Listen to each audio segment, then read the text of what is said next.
Hey everybody, it's Peter, and the other day I saw Wind River, which is starring Jeremy Renner, Elizabeth Olsen. Yes, we know they're both Marvel vets. Written and directed by Taylor Sheridan. This is his first big-time movie. He did an independent or a low-budget movie way back when. You can check him out on IMDb. There's also Graham Greene, that maybe some younger people might not know, but I've known him for a while. He's playing the local tribal chief of police. Similar role he played with Val Kilmer in Thunderheart back in the 90s. We also have 2 seconds of John Bernthal. You may know him from Fury as the loader on the tank. Didn't know who he was at the time, didn't much care for him, but since movies like The Accountant and Baby Driver, I'm really liking him. But I'm finding him to be like the new Sean Bean. Everybody used to joke like Sean Bean would be in a movie for 20 minutes and he'd get shot, killed, or whatever. John Bernthal's falling into that category too. And I'm really liking the guy too. I loved him in Baby Driver. He had a really good, intense, first scene after the bank heist. And it's like, oh, he's gone. This was actually a half-decent movie for the summer because everything else lately has been, superhero stuff,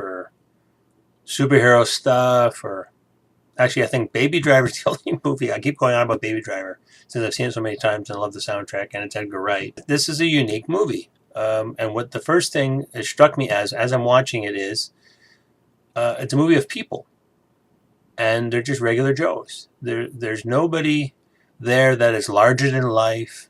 They're not going to go like, I'm super person, and we're going to save the day.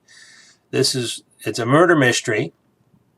Basically, Jeremy Renner is he's a local hunter.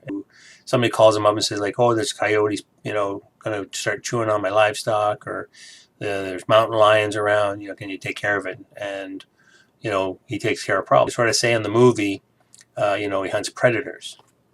So he finds this dead Aboriginal girl. Quick note, Wind River is an actual name of a place. It's actually the name of the reservation that the Aboriginals are living on, and it's a place in Wyoming. So when I was Googling it, and I saw like, oh, this is an actual place, and I believe there's a note in there. This is, I don't know if it's based on a book or actual events, but there is a tagline at the movie.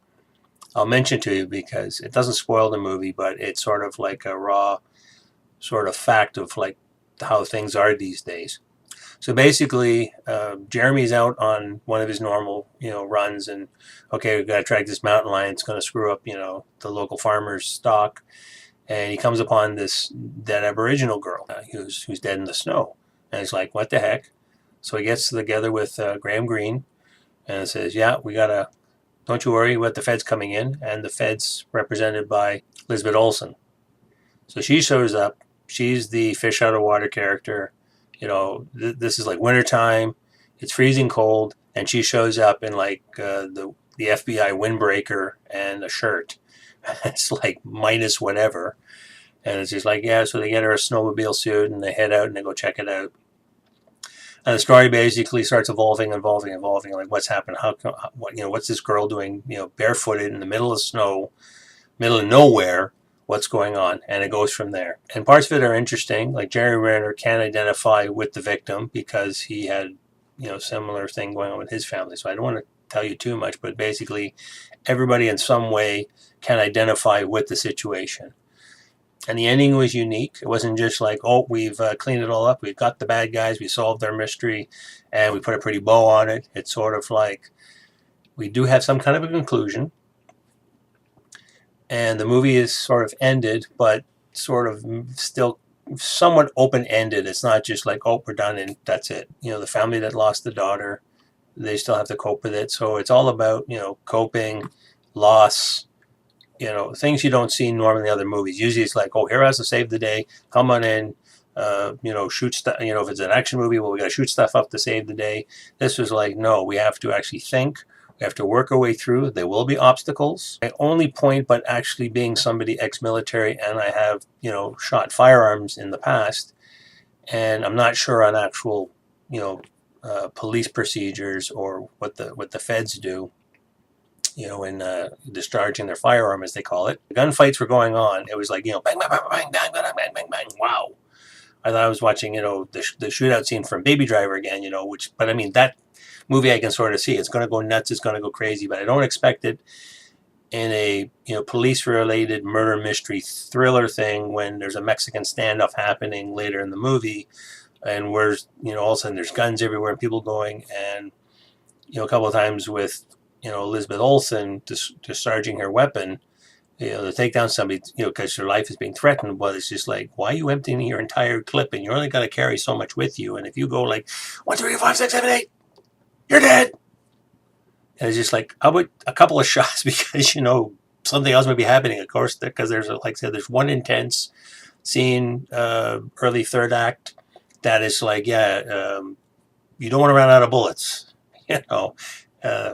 especially when they were confronting some of the baddies later on. Like, really interesting. And it's interesting for Taylor Sheridan. He's originally, I think it was an actor and a writer. He did Sicario and Hell and High Water. He wrote those, but this is his first major movie director.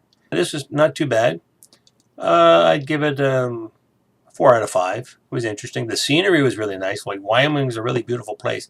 Wouldn't want to live there though if the winters are like that cold. I can't stand Canadian winters. I recommend they go see it. I think it came out in Sundance originally, and then it's released everywhere last week or the week before. I think it was like 2 Fridays already, but I saw it the other week. We were having deals of cheapy Tuesday prices during the week. I said, you know what, I got nothing going on today. I'm going to go check out this movie, and it was a good thing to go see as opposed to seeing The Hitman's Bodyguard, which was like waste. And I actually spent money on that one. So yeah, so definitely go out and see it and enjoy it. I'm not sure what's coming out later. I think I'm still waiting on Kingsman 2, but I think it's not coming out till late September. I'm really looking forward to that one. So have you seen any really good movies lately? Is there anything that really grabs your interest, or something like, oh, you gotta go see this movie, that kind of thing? And, comment below, like, dislike, hit subscribe, ring the bell. You know the drill. And I'll be seeing you.